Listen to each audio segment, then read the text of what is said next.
Hello guys, and welcome to another video, and today we're talking about Ascendancy reworks, because if you're out of the loop, there's a pretty big chance that there's going to be many Ascendancy reworks in 3.22 and beyond on the road to Path of Exile 2. We know as much from a few bits of information. One was the Q&A with Chris Wilson following the Crucible reveal stream, where he said that many reworks were actually planned for Crucible League, but didn't make it in largely due to time constraints, and they just weren't happy with the state that they had got those Ascendancies too. And so he hoped that many would be included for patch 3.22. Combined with this, the information that we got at the last Exile Con, where the devs talked about heavy balance changes to the existing Ascendancies as a result of adding 19 new ones. And I think it's quite likely that most, if not all of the Ascendancies will be changed prior to the launch of Path of Exile 2, which could be 1 league, 2 league, 3 leagues away, who knows exactly. We're likely to find out more about that and everything else at ExileCon in 15 days time. Now, I did make another video talking about Ascendancy reworks a few days back where I covered the Assassin, the Chieftain and the Guardian, and before that I made a dedicated video about the Gladiator, because that one I think is in the most need of help. But this video I'm going to be talking about some more of the Ascendancies, because as I mentioned, I think it's quite likely that most, if not all of the classes will end up seeing a balanced pass of some kind. And these three are, well, they're not really the strongest right now, they're not the weakest either, but probably do need some kind of changes to freshen them up a little bit. So let's begin with the Raider. This is a Ranger Ascendancy, and definitely the least popular Ranger Ascendancy, at least in recent leagues. But Raider has been what I would consider as a great all-rounder Ascendancy, and a great transitional Ascendancy too, offering incredible stats for early game progression, which you can replace with good gear upgrades later on, and perhaps switch over to one of the other options available to you as a Ranger. This class is very generic, and fun fact, is the only class with just 6 notable options, as all of the other classes have 7 or 8 to pick from. Not only that, but the 6 notables consist of 3 branches, so I think the Raider could definitely do with 1 or 2 notables that just branch off as 2-point nodes to help freshen up the class a little bit. And honestly, I feel like the Raider needs some more focused nodes. As I mentioned, it's very generic right now. It has the Onslaught branch, the Frenzy branch, and the Phasing branch. I'd love to see some focused notables specifically for strike skills on this Ascendancy.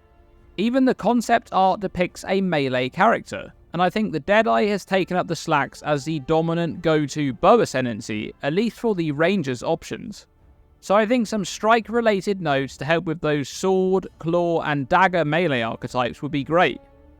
And I think one thing I'd really like to see on the Raider is a specialised guard skill granted by the Ascendancy itself, similar to how the Necromancer gets the bone armor ability.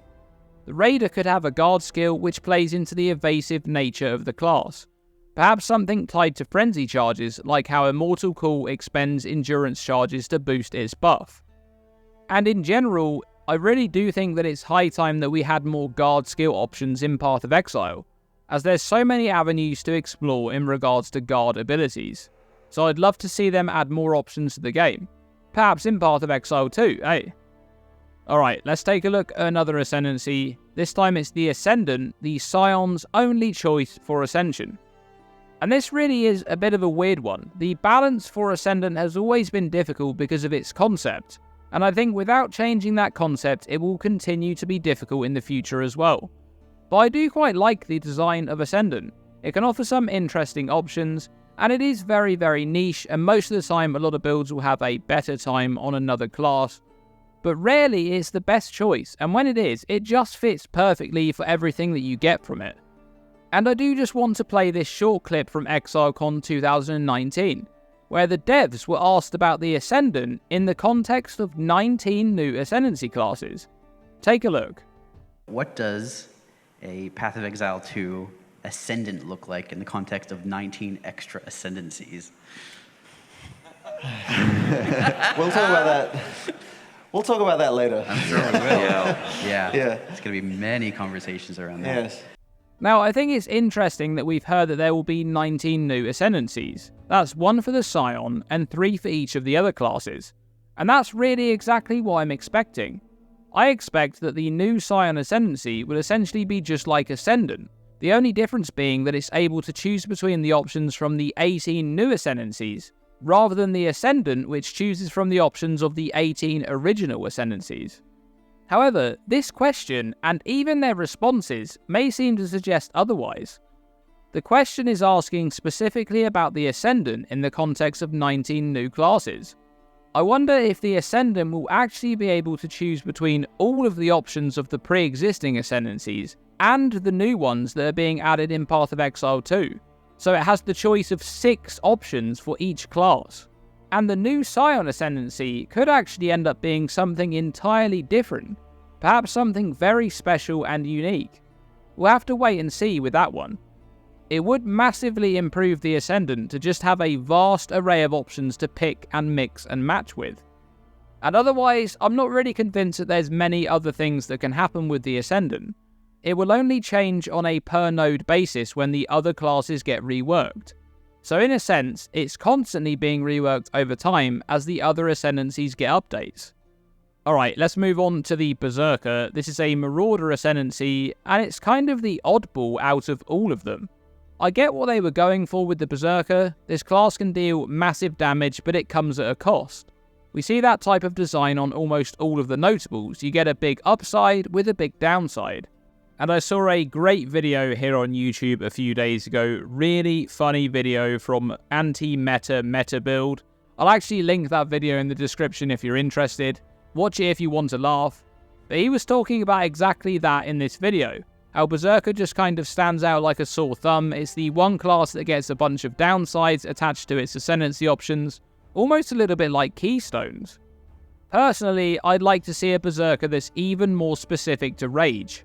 Lots of ways to augment Rage, a bit like how I talked about the Assassin needs many ways to augment Elusive. There is a few bits on the Berserker already, like the tripling of Rage effect, which is really nice, and the stun immunity on a Rage threshold, which is okay. But imagine a node which converts Rage bonuses from attack speed and attack damage into cast speed and spell damage. It might not be on theme, but it sure would be a lot of fun for buildcraft. The problem with Rage is that it's become quite accessible for many classes over the past years of updates, and Berserker has lost its niche. I think this is just a bit of a common trend across the board for all things in Path of Exile, and it's bound to happen over time as more and more design space is taken up. But I really do believe in Ascendancies having more specialised ways to augment mechanics like Rage or Elusive. What are your thoughts on the reworks for Raider, Ascendant and Berserker? These are definitely not the classes that are absolutely the most in need of changes right now, but I do think they could definitely use some love. If you've enjoyed this video, please like and then subscribe and ring the bell so you know whenever I post a new video. And a huge shout out to these lovely people right here, my channel members. Your support is really appreciated. If you'd like to support the growth of this channel, you can find out more by clicking the join button below the video. Thanks for watching, and as always, stay tuned and stay safe.